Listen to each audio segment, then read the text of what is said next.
Alright, got this other spring out, needless to say. It was the same process as before, a little more banging. The last one I had no trouble getting the spring bolt out. This one doesn't want to come out. So, once again, Grumble to the rescue. The little tool in my box does the biggest work. It's amazing how much I use these things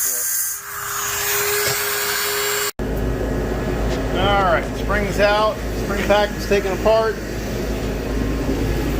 I got my first coating of rust encapsulator under here. I scraped it all down real good. Got that all sprayed up. Put a little bit on my perch there so it helps keep that from getting any rust in there. Tomorrow we'll put the, I'll let that cure, and tomorrow I'll put the chassis black on it. Got the springs done up, just like I did on the other side. They're all in rust encapsulator, as are the spacers. Again, we'll get, tomorrow we'll get chassis black on that, and once that cures, I'll go ahead and do the B-mod on this other spring and get her all put in there. So looking forward to it. A little review of something I don't know if worry is the right word, but something I'm going to keep an eye on when I come over on this side. I am definitely hitting, it's dark, but right now I'm definitely hitting this spring. Let me go get a light. Hold on.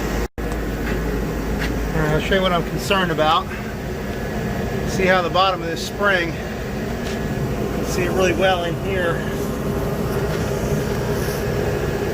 See, it's right up against my exhaust and the bolt here. I'm not quite sure what's going on this. Nobody talked about this in any of the other videos, so I'm pointing it out in mine. I don't have a whole lot of room to play around with this exhaust.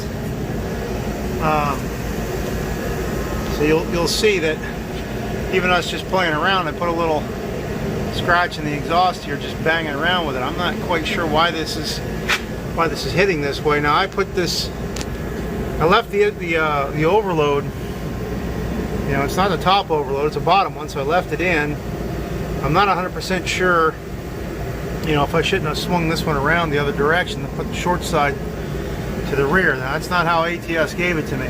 They certainly gave it to me in this orientation. So I'm not quite sure what to make of this. But once I get the weight on the axle, I'll see where we're at with this exhaust. Now this is a 4-inch exhaust. It's not your standard 3. So maybe there was just maybe that's just part of the exhaust, and I have to figure out how to reroute this pipe a little bit. I don't know. We'll see what we got to do. But that'll be interesting once I get the weight back on it. Got my helper again. Time to put the driver's side spring in. So I got this all prepped, all the paint's done. Everything looks good under here, ready to go. So we're gonna put it in. And I want to maybe take the shocks and deal with them and get everything ready to go here. A little hard to do this, but we'll do the same thing. We'll set the rear, lift up.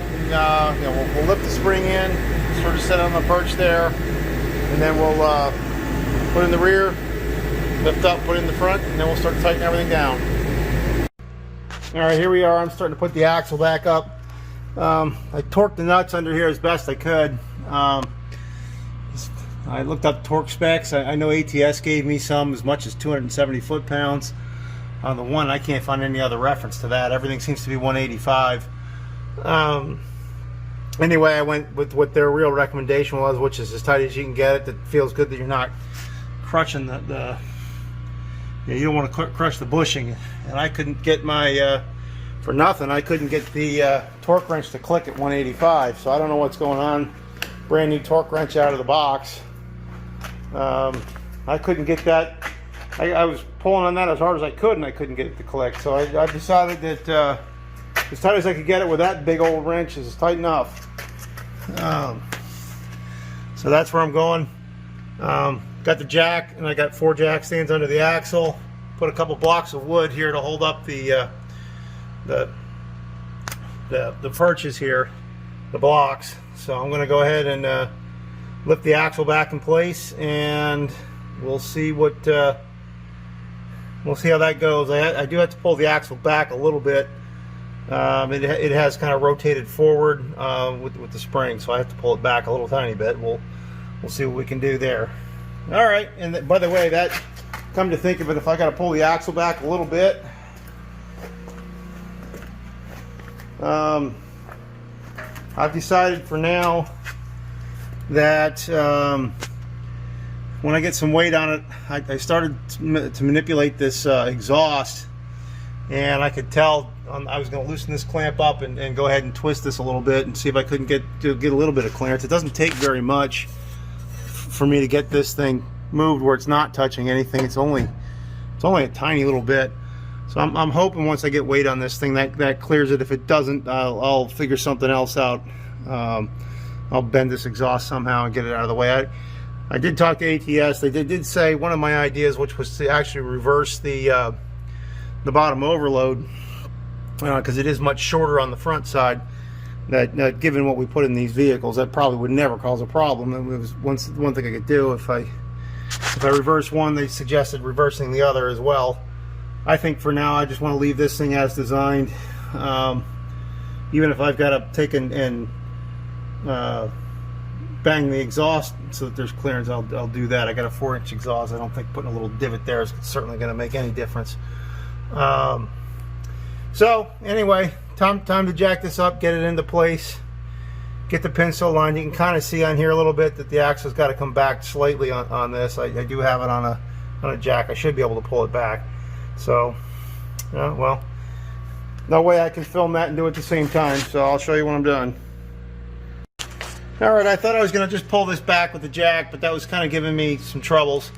So I've done what many others have done, and I went ahead and put ratchet straps to the axle to kind of pull it in place. That's going to make things much easier to get these pins lined up. I've got it really close now. I can sort of push it around a little bit. Got blocks of woods under the perches so that they're held, they're held flat. So I'm going to go ahead and jack it up. Hopefully I'll be putting on some U-bolts here shortly. All right, little good news. Putting my U-bolts back on. I'm about to torque them down, so I took the weight completely off. I've got the jack. Now I've got this jacked up until all the weight's on the rear axle back here, and I got some good news. You can see the scratches there, but as I was hoping, once I got, let me get this light over here a little better. See from this angle. Once I got this thing up in the air and I got weight on it, I have no clearance problems with my exhaust. So that was what I was hoping for. I'm glad I didn't go to any extremes trying to get this cleared out of the way. But you can see now that I've got the weight up here that I have plenty of clearance. There's no problem at all. I'm really happy that I didn't go to any extremes on that exhaust. So I don't have to do anything with it. So that's good.